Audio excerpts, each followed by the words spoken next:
हरे कृष्णा। आप सभी का स्वागत है आज की हमारे एक और स्पेशल वीडियो में, जिसमें हम बहुत ही इंपॉर्टेंट चीज के ऊपर रिएक्ट करने वाले हैं। वो टॉपिक ये है कि क्या वैदिक स्क्रिप्चर्स जेंडर के बेसिस पे महिलाओं के साथ भेदभाव करता था क्या? वेद शास्त्र हमें सिखाता है कि हम महिलाओं के साथ गलत सलूक करें? तो वीडियो चालू करने से पहले अगर आपने चैनल को सब्सक्राइब नहीं किया तो प्लीज सब्सक्राइब करिए, और काम अच्छा लगता है हमारा तो इसको ज्यादा से ज्यादा लोगों से शेयर भी कीजिए। तो चलिए शुरू करते हैं। आज हम एक आर्टिकल के ऊपर रिव्यू करने वाले हैं जो कि लिखा गया था इस्लामिक रिलीजन वेबसाइट द्वारा। उनका ये कहना है कि भैया हमारे भारत देश में ना जो महिलाओं के साथ गलत हो रहा है, ध्यान से सुनना, वो पता क्यों हो रहा है? क्योंकि हमारे वेद शास्त्र ऐसा बोलते हैं। इस आर्टिकल पे पहले हम रिएक्ट करें उससे पहले आप लोगों से कुछ कहना चाहता हूँ। अक्सर हमने देखा है कि बाहर से लोग आते हैं, बोलते हैं कि भैया हिंदुस्तान में, भारत में औरतों के साथ बहुत गलत होता है। पर मेरा सवाल उनसे यही है कि हिंदुस्तान में दोस्त पूरी दुनिया में औरतों के साथ गलत होता है और इसमें कोई दो राय नहीं है। पर आज की सोसाइटी में हम ये भी देख रहे हैं कि जहाँ कहीं बेटी पैदा हो रही है तो पेरेंट्स के मन में एकदम से तनाव और एक बेचैनी आ जाती है, भार सा आ जाता है उनको कि आगे जाके इसकी शादी करवानी पड़ेगी, इसको दहेज देना पड़ेगा। और फैक्ट ये है कि ऐसी दहेज प्रथा या इस तरीके की आइडियोलॉजी वेद शास्त्रों में नहीं है। ऐसी वेद शास्त्र इनको इवन सपोर्ट भी नहीं करते। पर एक सवाल आता है कि फिर ये कैसे, क्योंकि बोलने वाले तो हिंदू हैं ना, लेने वाले भी हिंदू हैं दहेज, तो कैसे है? सिंपल सी बात है। आपसे मैं ये सवाल पूछता हूँ, अपने ऑडियंस से भी ये पूछता हूँ कि क्या हिंदू वेद शास्त्र पढ़ते हैं? नहीं। क्या किसी स्कूल में या कॉलेज में हमारे स्क्रिप्चर्स को पढ़ाया जा रहा है? नहीं। तो जाहिर सी बात है, ना वो खुद पढ़ रहा, ना ही कहीं पढ़ाया जा रहा, तो भाई वेद शास्त्र को क्यों ब्लेम किया जा रहा है?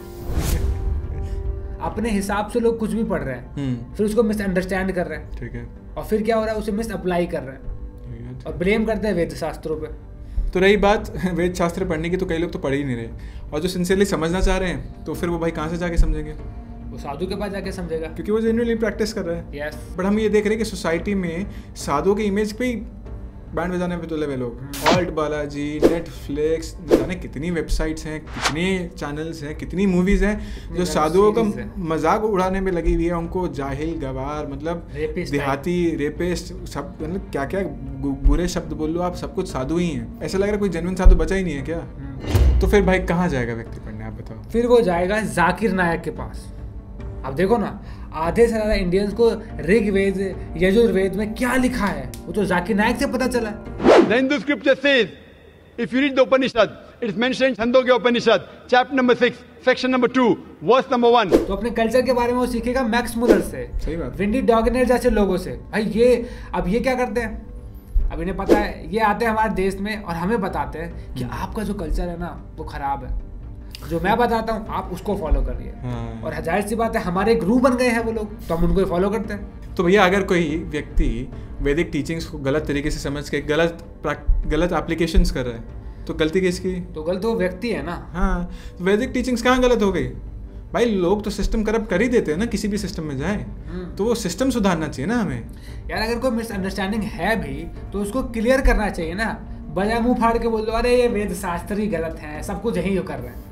तो भाई ये तो वैसी बात हो गई कि आपकी आंख में मोतियाबिंद हो गया और आप डॉक्टर साहब के पास गए तो उन्होंने कहा कि जनाब आपकी तो पूरी आंख ही निकालनी पड़ेगी। अरे भाई मोतियाबिंद हुआ है, उसको निकालो ना, मेरी आंख का तो पर्पस है ना, मैं देखूंगा कैसे? यस। ठीक उसी प्रकार से वैदिक शास्त्र का भी पर्पस है हमारी लाइफ में, वो समझो। यस। और अगर आपको कुछ मिसअंडरस्टैंडिंग है तो उसको क्लियर करते हैं ना बैठ के डिस्कस करके। यस भैया वेद शास्त्र को फेंकने की आवश्यकता है। तो ये हम भारतीयों की रिस्पॉन्सिबिलिटी है कि सबसे पहले हम अपने शास्त्रों को समझें, फिर जो मिसअंडरस्टैंडिंग है उसको क्लियर करें, सॉल्व करें, ना कि किसी बाहर वाले व्यक्ति को बुलाएं कि आओ हमारे देश की प्रॉब्लम सॉल्व करो। वो अपने हिजन एजेंडा के साथ आएगा और फिर अपनी आइडियोलॉजीज आप पे थोपेगा और आपको गलत बताएगा, आपके शास्त्रों को हटाएगा, जो कि ऐसा हो रहा है। ये कमी है तुम्हारे शास्त्र, इसलिए मेरे को लगता है प्राइम मिनिस्टर सही बोलते हैं एक चीज। तो क्या हमारे यहाँ शास्त्रों में कहा गया है, एषः पंथः, यानी यही रास्ता है आत्मनिर्भर भारत। आत्मनिर्भर बनिए, अपने शास्त्रों को पढ़ना सीखिए। तो चलिए आपको एक वेबसाइट है ये islamicreligion.com, उसका एक आर्टिकल पढ़ाते हैं जो इन्होंने हिंदुइज्म के ऊपर काफ़ी आर्टिकल लिखे हैं, तो उसमें से एक आर्टिकल वुमेन से रिलेटेड है, उसमें से आपको कुछ लाइंस में पढ़ाना चाहूँगा।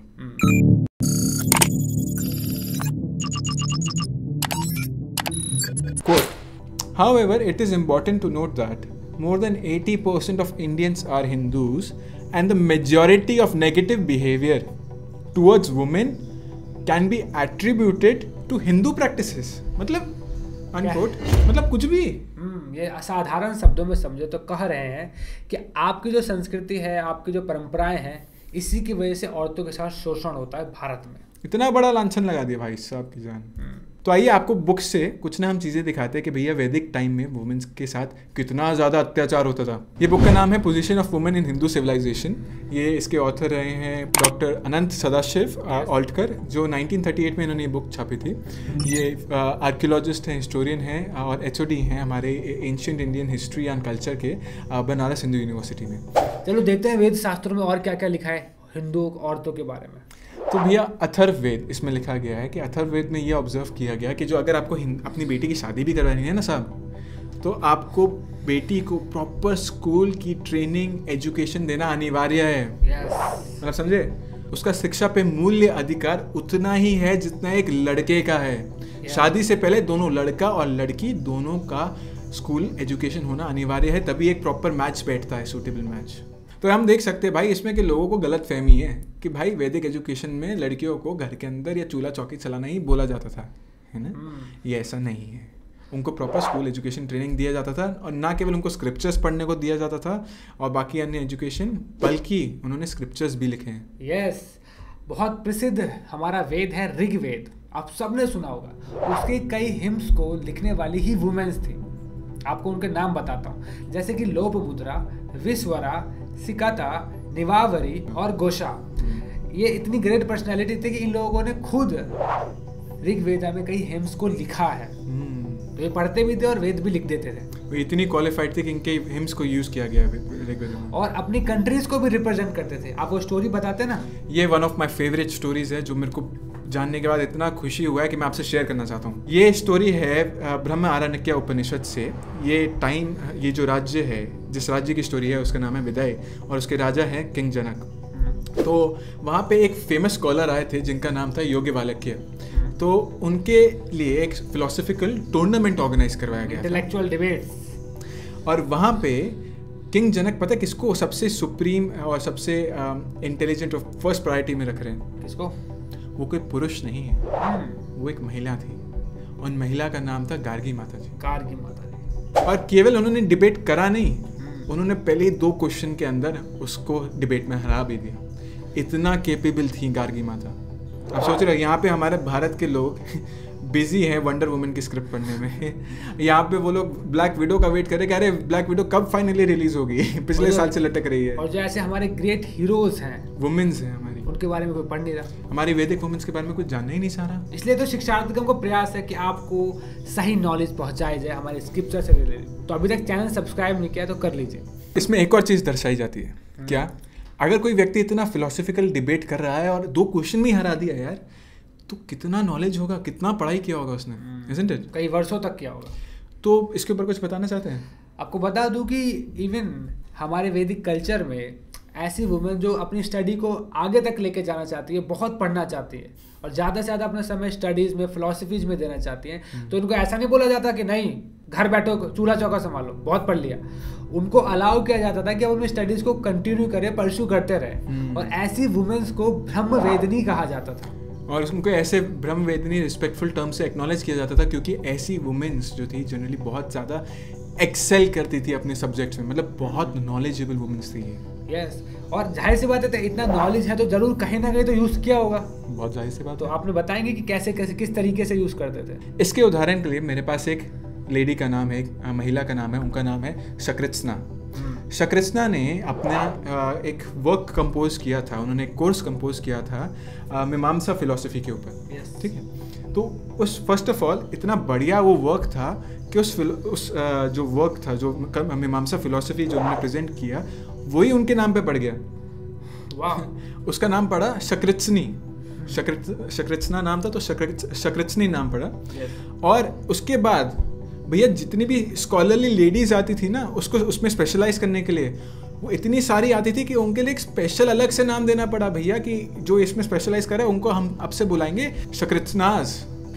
तो देख सकते हैं कि इवन किसी वुमेन के वर्क को नज़रअंदाज नहीं किया जा रहा, बल्कि उसको अच्छे से अप्रिशिएट किया जा रहा है, उसके नाम से ही कोर्स बना दिया जा रहा है। और ये तो एक तरीका है रिस्पेक्ट देने का।